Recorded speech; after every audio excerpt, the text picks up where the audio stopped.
alaikum wa rahmatullahi ta'ala wa barakatuh.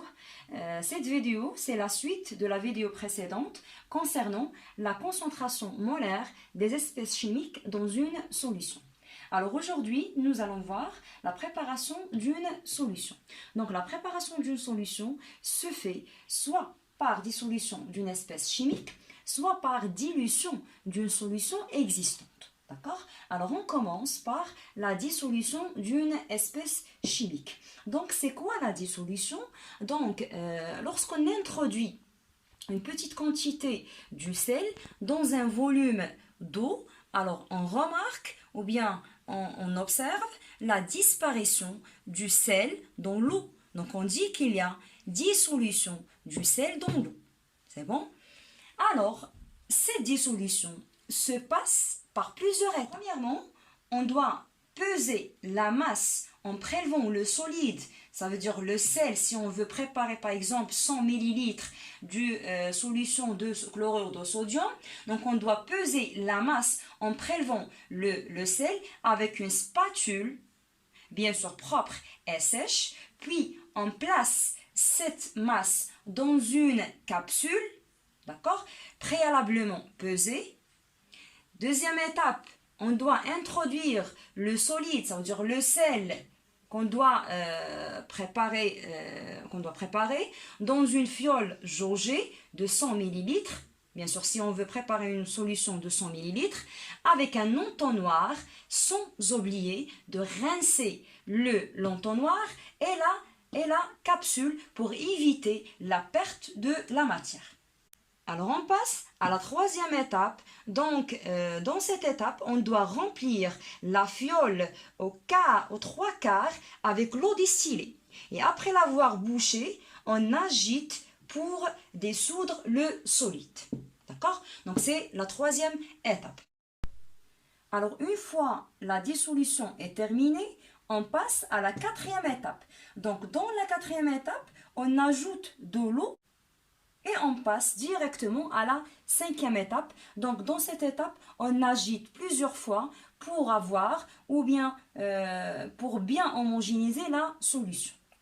Et finalement, on obtient la solution qu'on doit préparer. On passe à la dilution d'une solution existante. Donc c'est quoi la dilution? Donc si on veut ou bien diluer une solution, ça veut dire ajouter un solvant comme par exemple l'eau, pour avoir une solution moins concentrée que la solution initiale. D'accord? Donc, prenons par exemple la solution de chlorure de sodium. Donc, c'est la solution initiale, ça veut dire solution mère. Solution mère. De concentration CI et de volume VI. Donc, si on veut diluer cette solution, donc on doit ajouter de l'eau pour avoir une solution moins concentrée que la solution initiale ou bien la solution mère, de concentration C finale et de volume V final. Cette solution est appelée solution phi. Solution phi. D'accord? Donc la solution obtenue de concentration C finale moins concentrée que la solution initiale. Ça veut dire que CI est supérieur à C finale. Par contre, le volume initial est inférieur au volume final. Donc, au cours de la dilution, la concentration initiale est supérieure à la concentration finale. Le volume initial est inférieur au volume final. Mais la quantité de matière se conserve. Ça veut dire que N initial de l'espèce chimique est égal à N final de même espèce chimique. Alors on peut conclure que C initial fois V initial est égal à C final fois V final. Avec V final est égal à V initial plus V de l'eau ajoutée. Cette relation, ça veut dire C initial fois V initial est égal à C final fois V final, est appelée relation de dilution. Relation de dilution. D'accord? Donc, relation de dilution. Bien.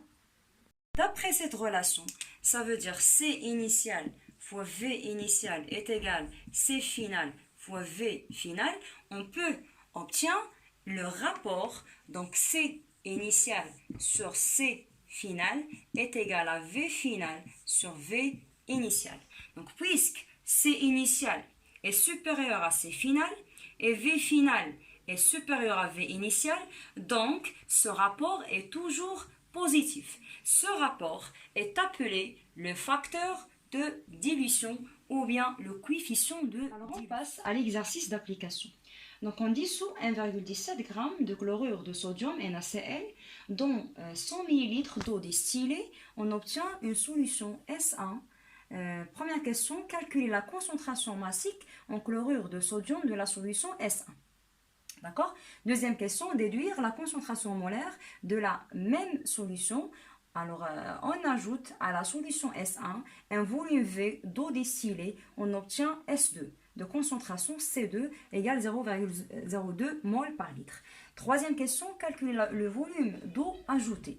Quatrième question, déterminer le facteur de dilution. Alors, on commence par la première question.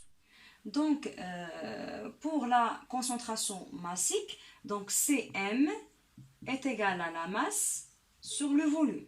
D'accord?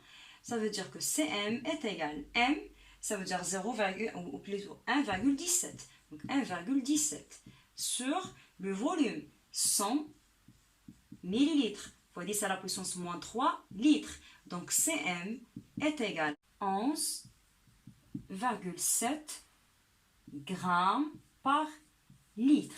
N'oubliez pas l'unité. Bien.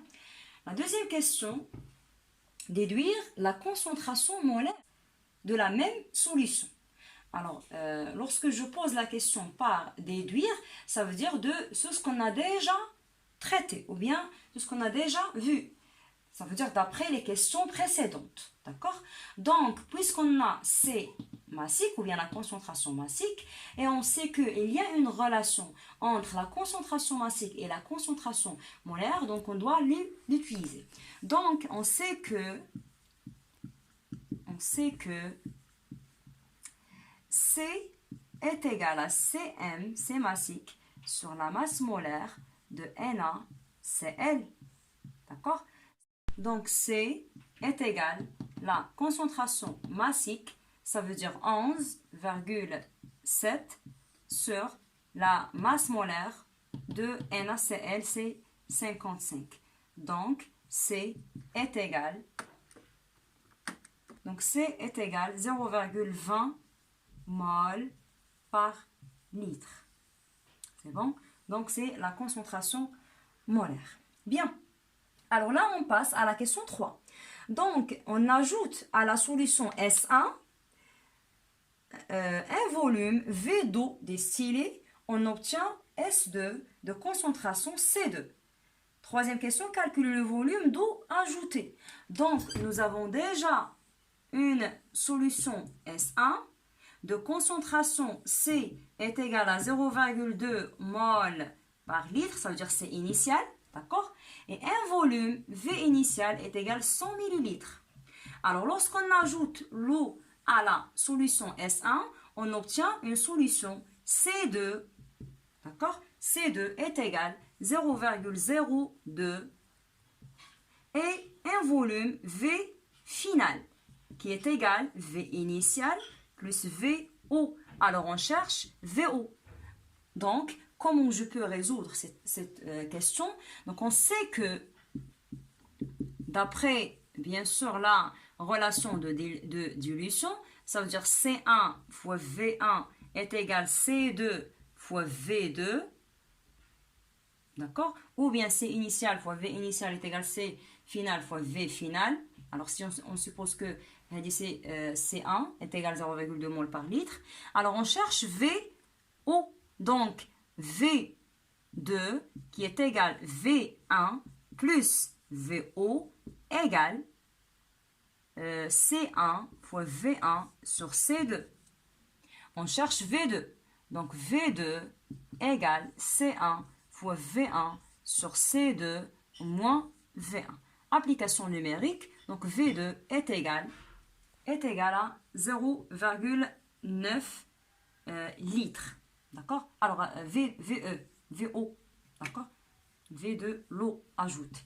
Voilà, donc c'est le volume d'eau ajouté. Bien. Alors, on passe à la quatrième question, déterminer le facteur de dilution. Donc, on sait que F, le facteur de dilution, bien le coefficient de dilution, est égal à soit la concentration initiale sur la concentration finale, ou bien le volume final sur le volume initial. Mais préférablement dans ce cas, qu'on doit utiliser les concentrations, d'accord? Puisqu'on a déjà les concentrations. Donc F est égal, C initial, c'est 0,2, c'est 1, sur C final, 0,02. Donc F est égal à 10.